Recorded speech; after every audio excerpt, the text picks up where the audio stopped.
Sri Sai Satcharitra. Chapter 35. Tested and never found wanting. Kaka Mahajani's friend and master, Bandra insomnia case, Bala Patil Newaskar. This chapter also continues the subject of the importance of the Udi. It also gives two cases in which Baba was tested and not found wanting. These cases will be taken up first. Preliminary. In spiritual matters or endeavors, sectarianism is the greatest bar to our progress. Those who believe that God is without form are heard saying that to believe that God is with form is an illusion and that saints are only human beings. Then why should they bend their heads before them and offer dakshina? Persons belonging to other sects will also raise objections and say, why should they bow and offer allegiance to other saints, leaving their Sadgurus? Similar objections regarding Sai Baba were heard before and are heard even now. Some said that when they went to Shirdi, Baba asked for dakshina from them. Is it good that saints should collect money in this fashion? If they do so, where is their sainthood? But there are many instances where men went to Shirdi to scoff, but remained there to pray. Two such instances are given below. Kaka Mahajani's friend. A friend of Kaka Mahajani was a worshipper of God without form and was averse to idolatry. Out of curiosity he agreed to go to Shirdi with Kaka Mahajani on two conditions, viz. 1. That he would neither bow to Baba, 2. Nor pay him any dakshina. Kaka agreed to these conditions and they both left Bombay on a Saturday night and reached Shirdi the next morning. As soon as they put their feet on the steps of the masjid, Baba, looking at the friend from a little distance, addressed him in sweet words as follows, "Oh, welcome sir." The tone that uttered these words was a very peculiar one. It exactly resembled the tone of the friend's father. It reminded him of his departed father and sent a thrill of joy through his body. What an enchanting power the tone had. Being surprised, the friend said, "This is no doubt the voice of my father." Then he at once got up and, forgetting his resolution, placed his head upon Baba's feet. Then Baba asked for dakshina twice, once in the morning and again at noon at the time of their taking leave, but he asked it from Kaka only and not from the friend. The latter whispered to Kaka, "Baba asked for dakshina from you twice. I am with you, why does he omit me?"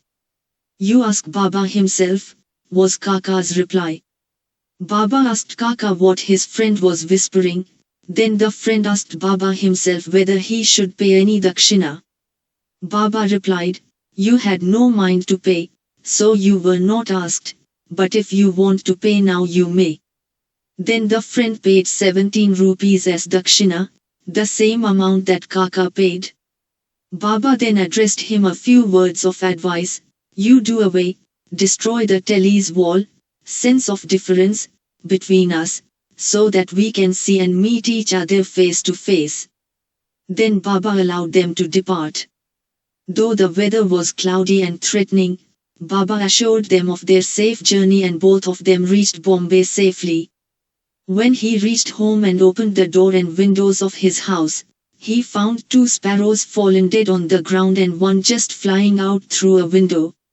He thought that if he had left the windows open, 2 sparrows would have been saved, but thought again, that they had met their lot and that Baba had sent him back soon just to save the 3rd sparrow.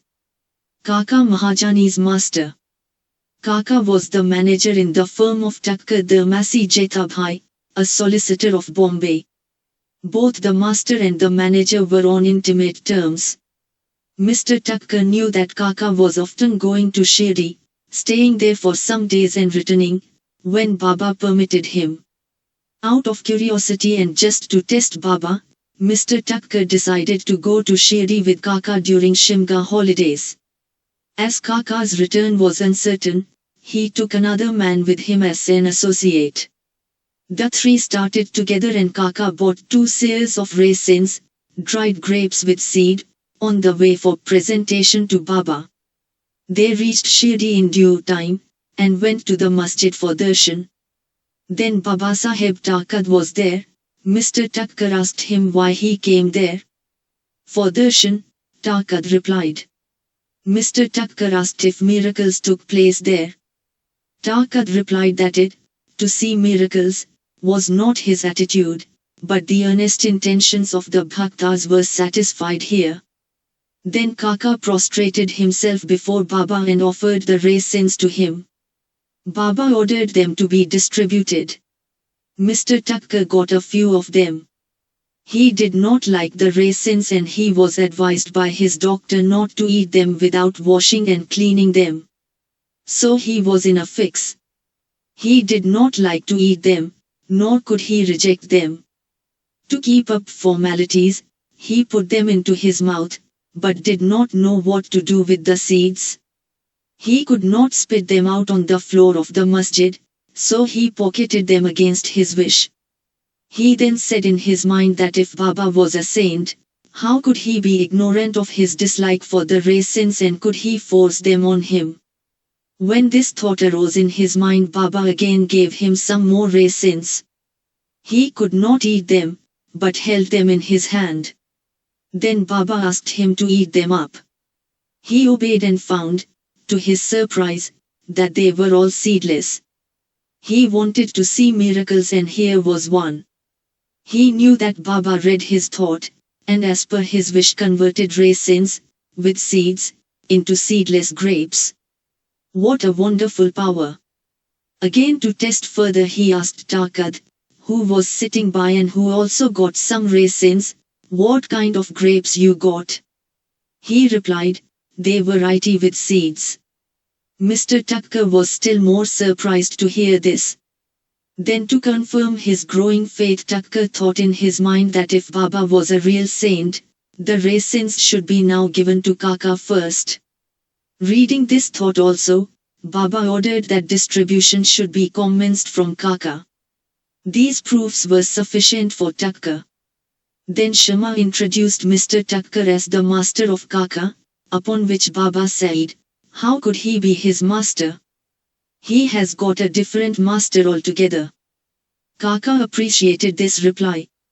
Forgetting his resolve, Tucker saluted Baba and returned to the Vada.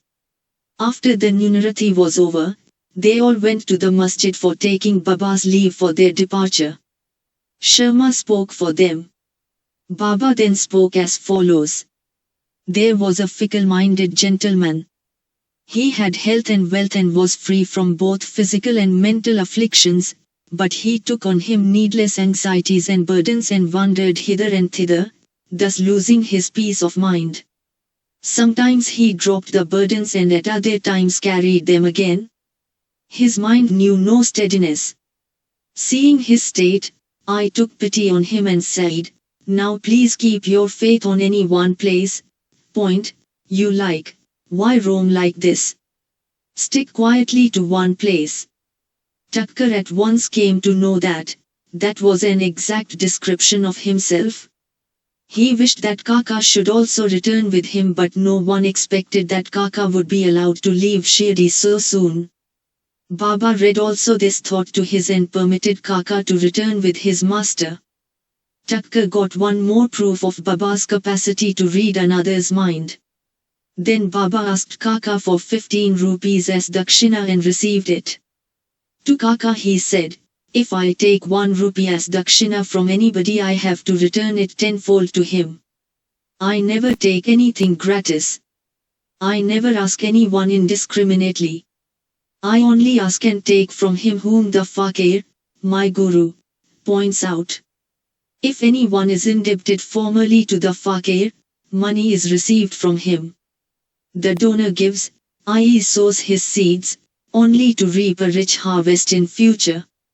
Wealth should be the means to work out dharma. If it is used for personal enjoyment, it is wasted. Unless you have given it before, you do not get it now. So the best way to receive is to give. The giving of dakshina advances vairagya, non-attachment, and thereby bhakti and jnana.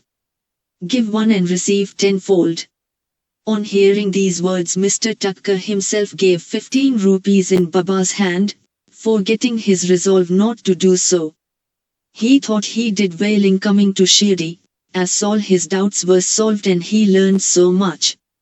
Baba's skill in handling such cases was unique. Though he did all those things, he was totally non-attached to them. Whether anybody saluted him or not, or whether anybody gave him dakshina or not, it was the same to him.